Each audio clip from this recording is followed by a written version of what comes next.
Ya, sebelumnya Assalamualaikum warahmatullahi wabarakatuh. Selamat pagi, salam sejahtera bagi kita semuanya. Nah, Alhamdulillah pada pagi hari ini kita bisa dipertemukan dalam kondisi yang sehat walafiat, tidak kurang suatu apapun dalam rangka untuk kita melanjutkan diskusi kita tentang koperasi. Pada kali ini saya akan share screen terkait dengan analisis kesehatan koperasi ya, gitu.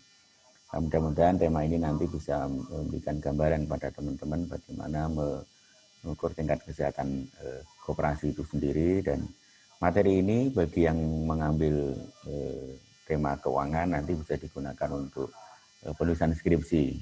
Jadi teman-teman tidak bisa repot-repot juga nanti di dalam penulisan skripsi bisa menggunakan tema ini untuk konsentrasi keuangan. Oke, saya akan masuk ke materi, yaitu tentang analisis penilaian kesehatan koperasi.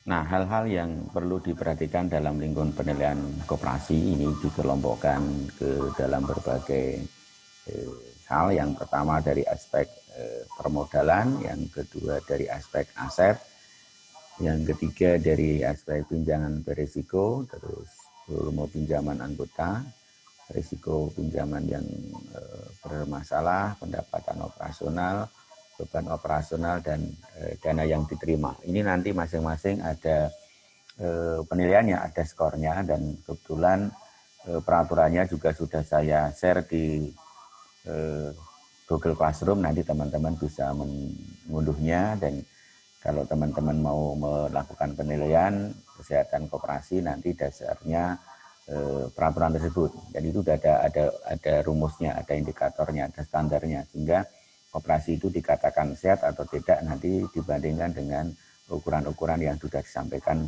melalui kementerian tersebut. Oke, sekarang kalau dilihat dari permodalan itu ada dua komposisi modal. Ada modal hutang atau modal sendiri. Kalau di dalam manajemen keuangan itu ada modal asing dan modal sendiri. Ya, modal asing itu adalah modal yang diperoleh dari iuran dari anggota, sukarela maupun dari hutang pihak lain. Itu kalau di koperasi kan itu. Sedangkan modal sendiri itu diperoleh dari simpanan pokok, simpanan wajib, dana cadangan, modal penyertaan, serta hibah atau donasi. Ini jika ada. Jadi kalau teman-teman itu punya duit banyak, terus menghibahkan atau mendonasikan uangnya ke koperasi, ini bisa dilakukan. Itu menjadi salah satu komponen modal sendiri karena nanti tidak mengembalikan itu karena bentuknya adalah hibah. Nah, yang berikutnya aset itu adalah seluruh kekayaan yang dimiliki oleh koperasi. Nah, aset itu di dalam laporan keuangan itu terdiri dari modal sendiri dan modal asing yang nanti ketika itu dibuat neraca di sana ada yang namanya modal itu nanti akan menjadi komposisi aktiva lancar dan aktiva tetap kan itu. Aktiva lancar itu terdiri dari kas, terus bank, piutang, persediaan kan itu. Dan ada aktiva tetap itu biasanya bangunan, kendaraan atau investasi. Sedangkan modal yang kedua adalah modal utang, itu sudah saya jelaskan tadi yang sumbernya dari utang dari pihak lain gitu. Oke, yang berikutnya aspek pinjaman yang diberikan atau yang berisiko meliputi adalah pinjaman tanpa agunan. Nah, ini yang jadi masalah adalah ketika di koperasi ini berbeda dengan di bank kan itu. Kalau di bank itu pinjaman kan menggunakan agunan, apakah itu menggunakan BPKB, apakah menggunakan surat tanah dan sebagainya. Sementara di koperasi itu bisa saja tidak menggunakan agunan karena juga biasanya pinjamannya juga kecil dan itu tidak sebanding dengan nilai agunan. Yang kedua adalah pinjaman yang nilai gunanya lebih kecil dari pinjaman yang diberikan dan itu.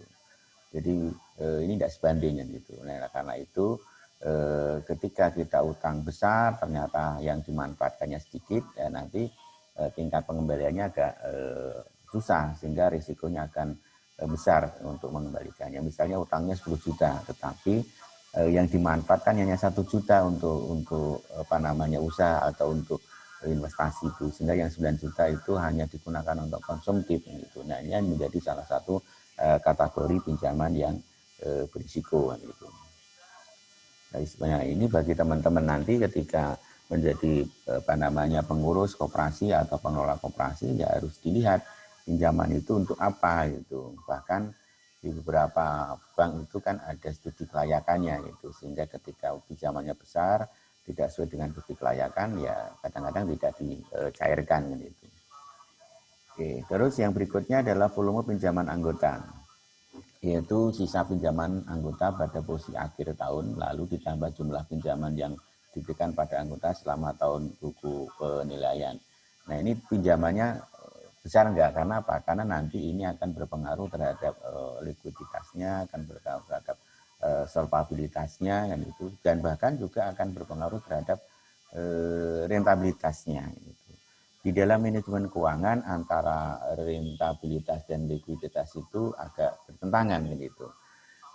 Secara teori bahwa kita perlu tingkat likuiditas yang tinggi, ya, likuiditas yang tinggi, namun di sisi lain juga menuntut adanya rentabilitas yang tinggi. Pertanyaannya adalah bagaimana menyeimbangkan tersebut. Misalnya kalau likuiditas itu ada rasionya, harus mencapai rasio tertentu enggak gitu. Nah, kalau kita harus menggunakan patokan harus mencapai rasio tertentu dan ternyata itu akan menjadi aktifannya tidak produktif, sehingga ketika aktifan itu tidak produktif maka tidak bisa menghasilkan rentabilitas yang tinggi, ini juga akan menjadi masalah kan itu. Nah, oleh karena itu inovasi di dalam pengelolaan keuangan menurut saya penting gitu. Bagaimana melakukan inovasi itu? Yaitu menggunakan learning curve. Seberapa batas aman likuiditas yang ada di koperasi ini selama mungkin 5 tahun terakhir. Nah, itu yang kita gunakan patokan, sehingga teori itu bisa menjadi apa namanya guidance saja, itu menjadi guidance, tetapi best practice itu akan menjadi salah satu inovasi yang bisa digunakan untuk menyelamatkan rentabilitas dari koperasi itu. Nah, yang berikutnya risiko pinjaman bermasalah itu jadi terkait dengan kolektivitas pinjaman yang digolongkan menjadi 4 hal. Yang pertama adalah pinjaman lancar. Yang kedua adalah pinjaman kurang lancar. Yang ketiga pinjaman diragukan, dan yang keempat adalah macet. Nah, pinjaman kurang lancar itu dikelompokkan juga terdapat tunggakan angsuran pokok melampaui 6 bulan tetapi belum melampaui 12 bulan. Ini kriterianya. Jadi nanti teman-teman bisa mengukur ini. Mana yang tunggakan yang kurang yang 6 bulan sampai dengan 1 tahun, ini dikelompokkan siapa saja, berapa jumlahnya, nanti rasionya berapa. Nah, itu bisa dinaikkan.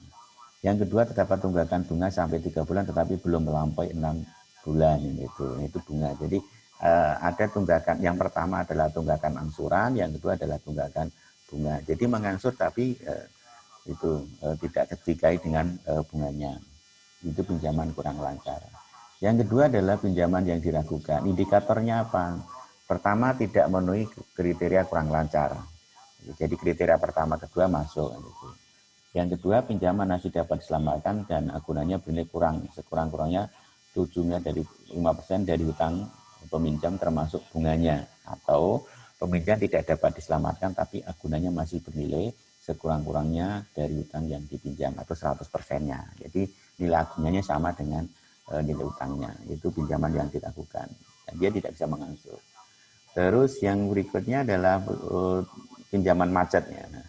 Tidak memenuhi kriteria kurang lancar dan diragukan. Terus memenuhi kriteria diragukan tetapi dalam jangka waktu 21 bulan sejak digolongkan diragukan. Belum ada penuasan atau usaha penyelapan pinjaman. Jadi selama 21 bulan itu dia tidak ada upaya untuk melakukan angsuran terhadap bunga atau apa namanya angsurannya itu. Nah, yang ketiga indikatornya adalah pinjaman itu penyelesaiannya telah diselesaikan kepada pihak atau telah diusulkan pada pengganti rugi kepada perusahaan asuransi kredit atau tujuan negara itu. Nah, ini sudah dialihkan pinjaman macetnya. Gitu. Itu risiko. Nah, risiko pinjaman bermasalah itu kriterianya seperti apa? Pinjaman kurang lancar itu ketika 50% tidak teragih. Pinjaman dilakukan itu meliputi 75%. Nah, pinjaman macet itu ya kalau 100% dia tidak bisa mengangsur, tidak bisa membayar bunga gitu. Nah, ini menjadi salah satu. Nah, yang jadi masalah lagi adalah lalu bagaimana cara mengatasi ya, cara mengatasi untuk hal-hal yang seperti ini gitu. Untuk mengatasi hal yang seperti ini, misalnya kredit macet, pinjaman diragukan atau pinjaman kurang lancar. Nah, teman-teman sebagai pengelola koperasi ini harus punya inisiatif gitu, inisiatif. Gitu. Saya pernah membimbing mahasiswa yang kebetulan bekerja di sebuah bank milik pemerintah dan waktu itu beliau menjadi mantri yang itu dan salah satu tugasnya adalah mengidentifikasi kredit macet yang itu supaya membayar yang itu. Di beberapa kesempatan susah untuk ditagih, tetapi dengan pendekatan kultural itu ternyata bisa dilakukan. Misalnya pada saat menjelang Lebaran didatangi, dibawakan sesuatu, terus diajak ngomong yang tadinya tidak mau bayar, akhirnya jadi mau bayar ini dengan pendekatan itu. Sehingga yang kriteria macet 100% ini bisa tertagih. Tetapi itu di dalam teori tidak ada, tetapi dalam pendekatan kearifan lokal, kultural itu bisa dilakukan. Artinya apa? Kita orang buat orang itu menjadi ewuh pekewuh gitu, menjadi tidak enak gitu. Sehingga apa? Kita menggunakan orang-orang yang disegani, orang-orang yang dihormati untuk menyampaikan informasi tersebut terkait dengan bagaimana kredit macet itu bisa berjalan lagi. Ini cara-cara pemesalannya itu. Oke, yang berikutnya adalah tingkat kesehatan pendapatan operasional. Jadi jumlah pendapatan operasional yaitu seluruh pendapatan yang diperoleh koperasi yang berkaitan langsung dengan operasionalnya. Nah, pendapatan operasional ini meliputi yang pertama pendapatan bunga yang diterima dari pemberian pinjaman itu atau dari misalnya pemberian pinjaman itu misalnya ada anggota meminjam itu dapat bunga, terus ada dari giro kan itu punya dari tabungan ya koperasi punya giro di bank atau di mana, koperasi punya tabungan, koperasi punya deposito dan koperasi punya surat berharga itu atau saham di perusahaan itu juga menjadi salah satu sumber pendapatan. Yang kedua adalah pendapatan dari provisi dan komisi ya. Provisi dan komisi itu biasanya ketika orang nabung itu ada provisinya sekian persen gitu, ada biayanya sekian persen gitu. Nah itu termasuk biaya operasional yang bisa diperoleh oleh koperasi. Gitu. Oke, yang berikutnya adalah selain biaya pendapatan operasional ada biaya atau beban operasional. Nah beban operasional ini mencakup jumlah beban atau biaya operasional dalam seluruh biaya yang berkaitan dengan langsung dengan operasional koperasi. Misalnya beban biaya yang dibayarkan yang terjadi ketika kita pinjam, kita punya bunga gitu, terus ketika kita mau nabung, terus kita juga ada provisi, ketika kita pinjam ada provisi, ada komisi yang harus kita bayarkan. Kalau mereka menabung kita mendapatkan provisi, kalau kita utang ya juga mendapatkan itu. Terus biaya untuk pemberian itu bukan pembiruan ya, itu pemberian hadiah. Jadi biaya untuk pemberian hadiah atau door prize atau undian dan sebagainya itu tergolong kategori biaya di dalam koperasi. Yang berikutnya biaya untuk premi asuransi atau biaya pertanggungan bersama, biaya pertanggungan bersama seandainya ada hal-hal yang menimpa pada karyawan misalnya sakit, cacat tetap yang itu harus diterimakan oleh mereka, misalnya saya asuransi itu. Terus biaya penyusunan aktiva tetap ini juga harus menjadi biaya. Mungkin teman-teman juga sudah memahami ya bagaimana membuat penyusunan aktiva, apakah menurut garis tahun akan lulus itu tentukan nilai bukunya sehingga penyusutan itu bisa dilakukan. Jadi kalau teman-teman punya kendaraan umurnya 5 tahun harganya 100 juta, nah itu nilai bukunya itu 20 juta berarti penyusutannya berapa? Nah, berarti kan di bawah 80 juta dibagi kalau dengan karyawan berarti dengan 5 gitu, berarti ada sekian juta untuk ditabung sehingga pada akhir tahun kelima itu teman-teman bisa beli kendaraan baru dengan tidak mengambil tabungan. Nah, itu disebut dengan biaya penyusutan. Yang berikutnya adalah biaya penurunan nilai surat berharga yang dibeli, saham misalnya, surat berharga. Jadi kalau surat berharga itu tadi nilainya itu 100, ketika dijual harganya hanya 50, berarti itu termasuk biaya. Terus yang berikutnya adalah biaya organisasi dan personalia, itu ya, biaya-biaya yang dikeluarkan oleh perusahaan yang terkait dengan penggajian, itu honorarium dan sebagainya. Ini termasuk beban operasional itu yang ada di dalam koperasi. Oke, yang berikutnya besarnya dana yang diterima. Tadi sudah saya sampaikan di awal tadi ada modal sendiri, ada modal pinjaman pihak lain, ada modal penyertaan, ada simpanan anggota dan ada tabungan. Bahkan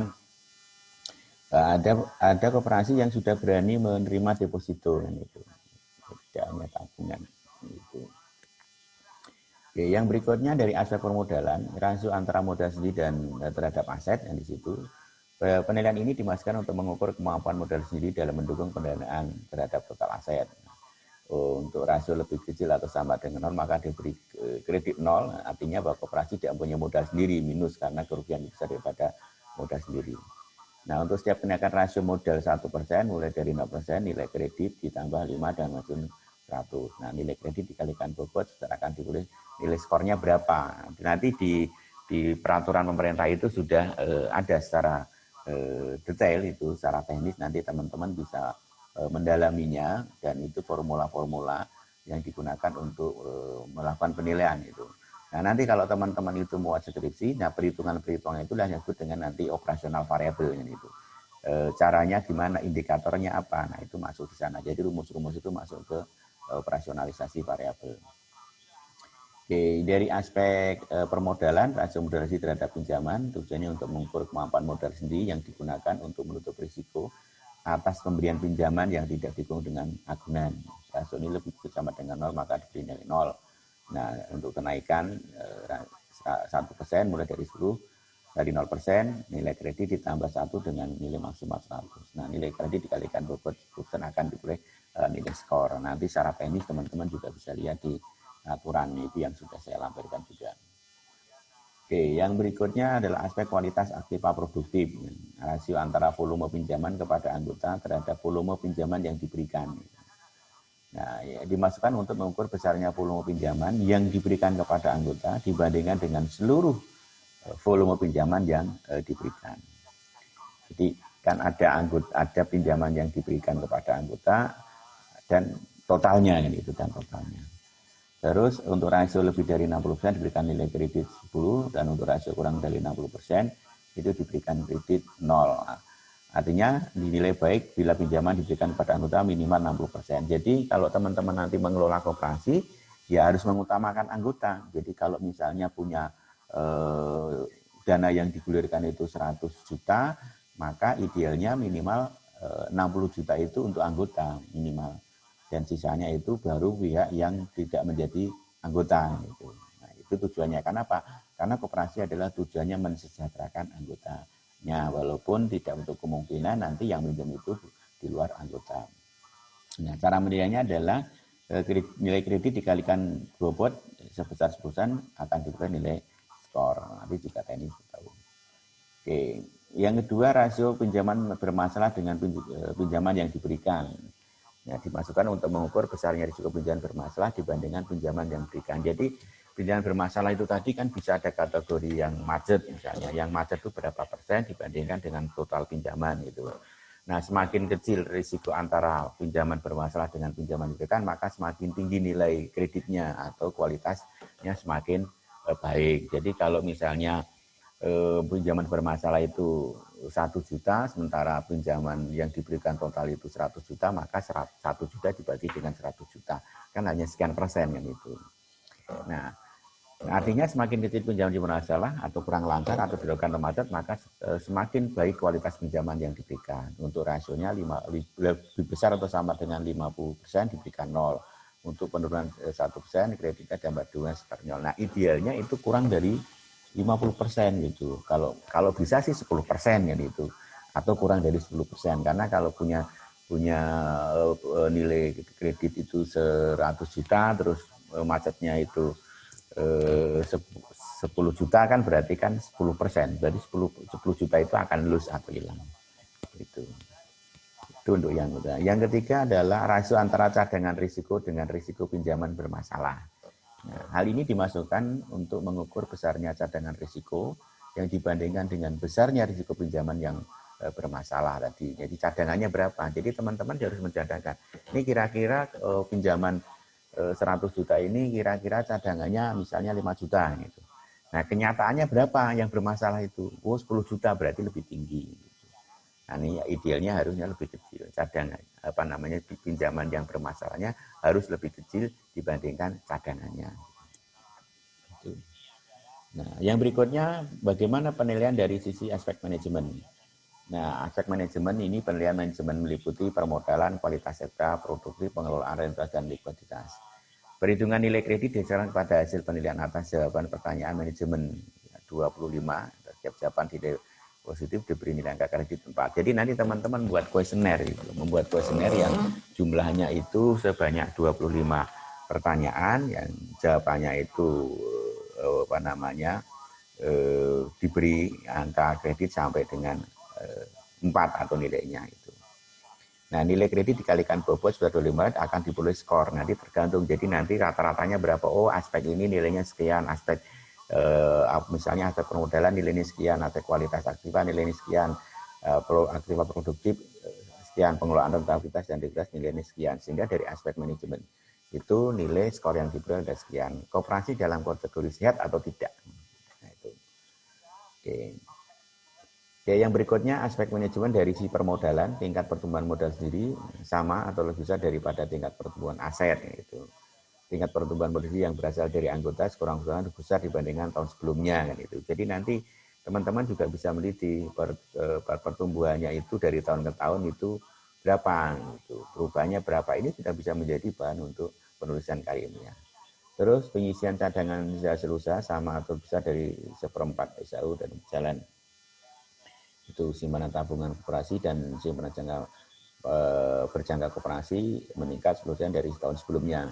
Investasi harta tetap dan investasi serta berkantor dengan modal sendiri ini dengan catatan. Jadi di sini paling tidak pertumbuhan permodalan itu paling tidak minimal 10% naiknya. Jadi kalau misalnya kemarin kita punya modal 10 juta ya besok menjadi 11 juta, besoknya menjadi 11 kali 10% naik lagi gitu.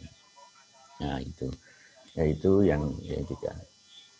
Nah, yang kedua adalah kualitas aset, pinjaman lancar minimal 9% dari pinjaman yang diberikan. Gitu. Setiap pinjaman yang diberikan didukung dengan agunan yang nilainya sama atau lebih besar pinjaman yang diberikan. Nah, jadi kalau teman-teman nanti pengelola koperasi, itu pinjaman lancar itu minimal 10% dari pinjaman yang diberikan.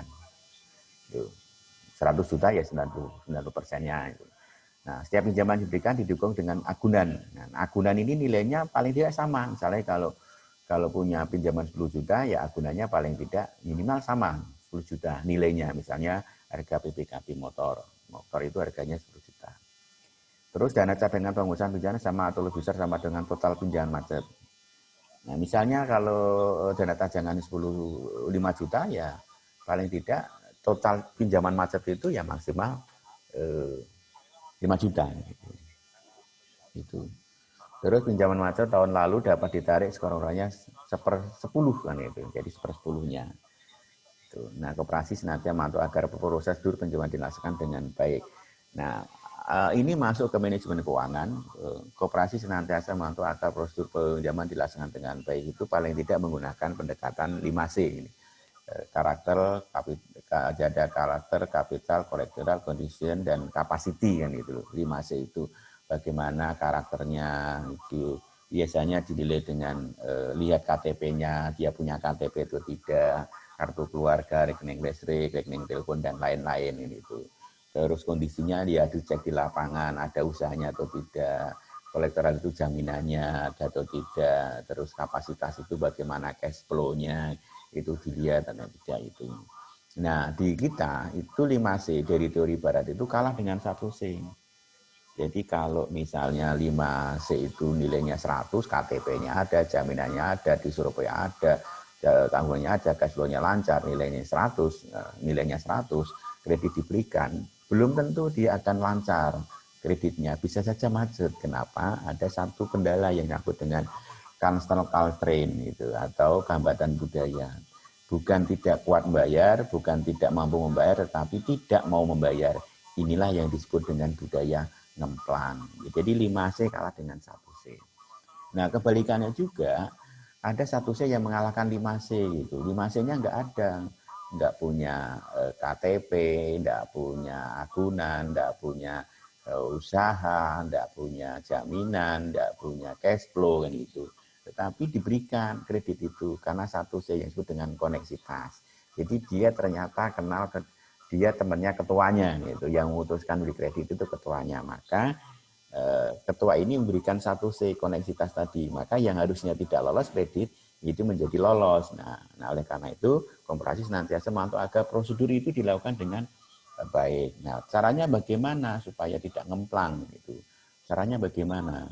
Nah, kalau teman-teman itu ingin meminjamkan kepada seorang, bukan tanya kepada orang itu untuk survei, bisa juga tanya ke tetangganya gitu. Bisa tanya ke tetangganya bagaimana karakter orang ini, bagaimana budaya yang setiap harinya yang dilakukan, kebiasaannya ini ditanyakan. Oleh karena itu ketika di sana diidentifikasi ada hal perilaku buruk yang dilakukan itu tidak benar, maka itu bisa bisa di apa namanya bisa diurungkan kreditnya. Nah itu terkait dengan prosedur pinjaman kredit. Nah yang berikutnya adalah aspek manajemen dari pengelolaan, memiliki rencana kerja jangka pendek atau tahunan. Misalnya penggabungan simpan pinjam, pendanaan, pendapatan, biaya dan personal itu dibuat sebuah rencana atau planning, organizing, planning dan controlling itu ada pengelolaan itu. Memiliki bagian organisasi, kalau terus mempunyai sistem prosedur tertulis itu atau SOP kan itu, memiliki program pendidikan latihan kepada para pegawai yang itu, memiliki kebijakan tertulis yang mengatur bahwa pengurus dan pengawal pegawai tidak boleh memanfaatkan posisi dan kedudukannya untuk kepentingan pribadi. Ini tertuang, ini tertuang, ini dokumen tertulis ini dokumen tertulis. Nah kalau ini ada, maka ini bisa dikatakan sehat. Oh rencananya ada, oh bagian organisasinya ada, oh punya sistem prosedur atau SOP, oh memiliki program pendidikan dan pelatihan untuk para anggota atau pegawainya, oh ada kebijakan tertulis yang mengatur bahwa pengurus tidak boleh menggunakan fasilitas atau memanfaatkan posisi kedudukannya untuk kepentingan pribadi. Ini juga akan dinilai. Nah, yang berikutnya adalah aspek rentabilitas. Jadi memiliki tentuan tentang penyisian, penghapusan piutang atau cadangan risiko untuk kerugian diberikan karena macet. Jadi ada alokasi yang digunakan untuk menyisihkan penghapusan piutang. Misalnya piutang yang dihapuskan ya berapa. Itu. Terus ini 10 menit lagi ya selesai ya. Terus memiliki tentuan bahwa semua pengeluaran biaya harus didukung dengan bukti-bukti yang dapat dipertanggungjawabkan. Ini tujuannya adalah kalau diaudit itu bisa misalnya membeli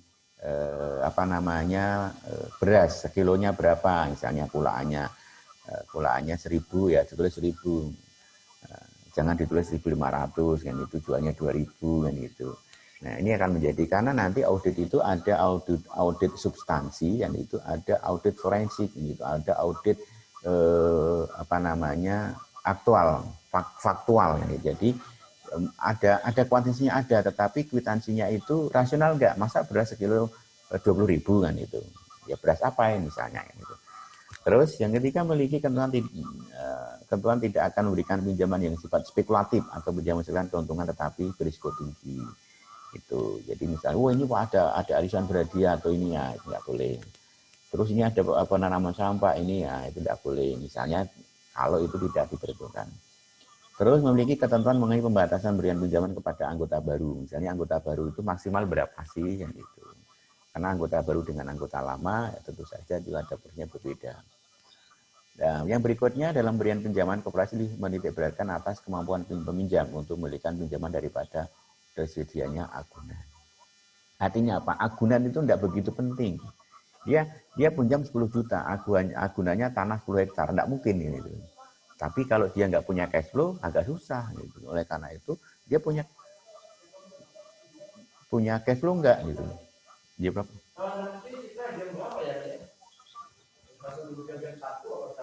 Oh, dia sakit apa?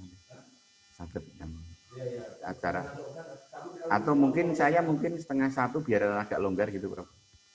Jadi saya mungkin bisa bareng.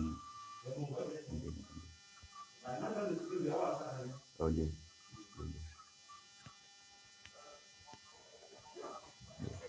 Oke, saya lanjutkan ya. Jadi ada Pak Rektornya.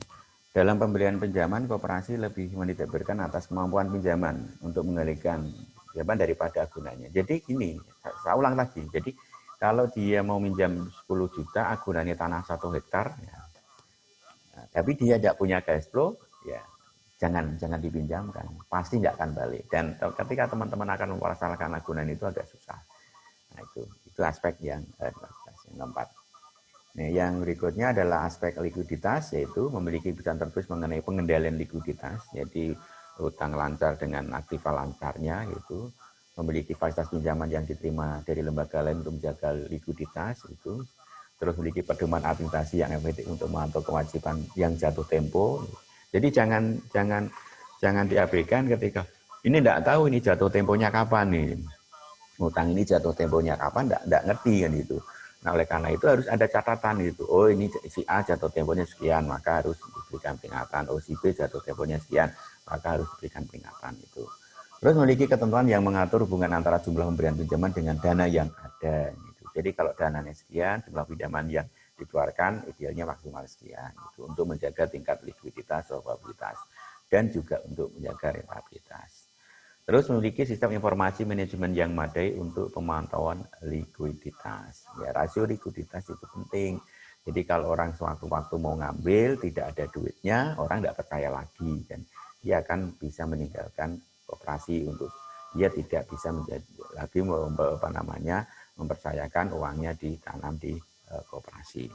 Ini aspek ini.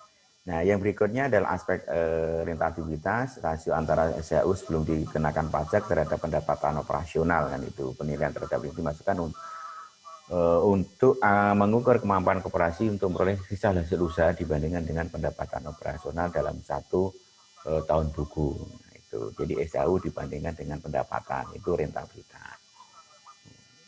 Nah, untuk rasio nol atau negatif beri skala nol. Gitu. Jadi kalau rasio nol, rentabilitasnya kok nol ya susah kan itu. Dia nggak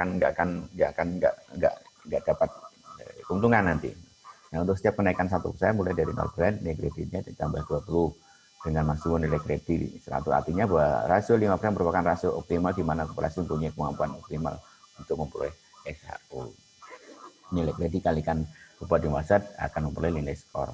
Ini gini, jadi kalau misalnya teman-teman ingin melakukan penelitian ini, rentabilitas itu jadi pendapatan dibanding SAU dibandingkan pendapatan operasional ini bisa digunakan untuk mengukur tingkat efisiensi penggunaan modal. Jadi kalau rentabilitasnya dibandingkan dengan suku bunga kredit, maka apakah ini efisien atau tidak. Kalau di atas suku bunga kredit berarti modalnya efisien, tetapi ketika di bawah suku bunga kredit berarti dia efisien. Artinya apa? Kita tidak usah melakukan aktivitas saja, kita simpan saja duitnya itu sehingga itu akan menjadi sumber pendapatan. Itu.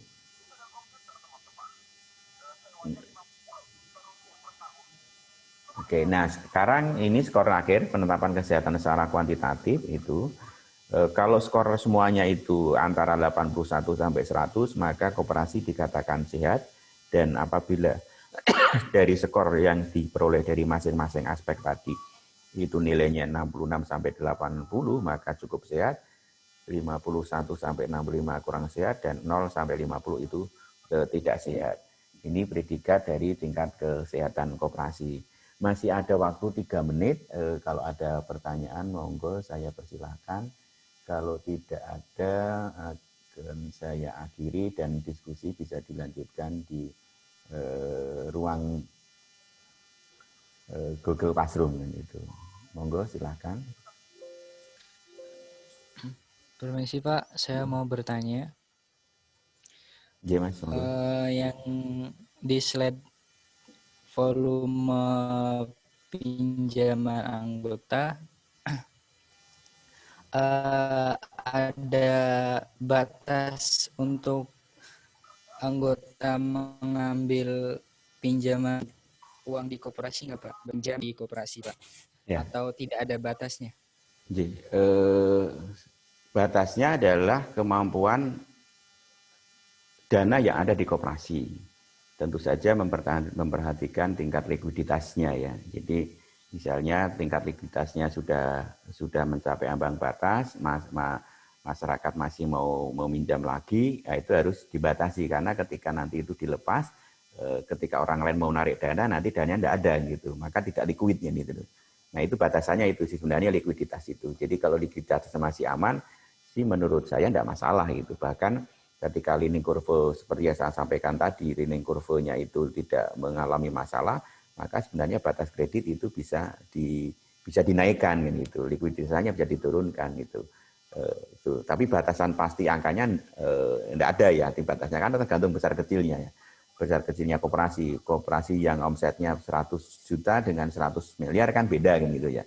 Artinya di situ mungkin pakai menggunakan persentasi, tetapi nilainya saya kira harus menggunakan patokannya adalah tingkat likuiditas yang ada di koperasi itu sendiri. Begitu Mas Rifai. Oke Pak, makasih. Jadi 1 menit, kalau tidak ada saya tutup ya supaya nanti bisa diskusi di ruang Google Classroom. Aturan itu bisa digunakan rumus-rumus itu untuk penulisan skripsi. Jadi teman-teman nanti bisa patokannya itu kalau menulis skripsi, analisis tingkat kesehatan koperasi itu bisa. Tidak semua aspek diteliti juga boleh, mungkin aspek apanya saja, aspek manajemennya saja atau aspek yang lain kan itu bisa aspek aktiva produktifnya, bisa rentabilitasnya, bebas solvabilitasnya atau efisiensi penggunaan modalnya itu juga bisa dilakukan penelitian. Karena kalau penelitian dengan semua rumus itu memang variabelnya banyak dan cukup lama juga ya karena datanya ini. Walaupun data itu bisa dilakukan dengan mengumpulkan laporan keuangan. Oke, itu terima kasih teman-teman atas segala perhatiannya. Mohon maaf kalau ada hal yang kurang berkenan itu. Sampai jumpa di kesempatan yang berbeda dan mudah-mudahan kita ketemu dalam kondisi yang tetap sehat walafiat. Saya akhiri, selamat pagi dan Assalamualaikum warahmatullahi wabarakatuh. Waalaikumsalam warahmatullahi wabarakatuh. Waalaikumsalam warahmatullahi wabarakatuh.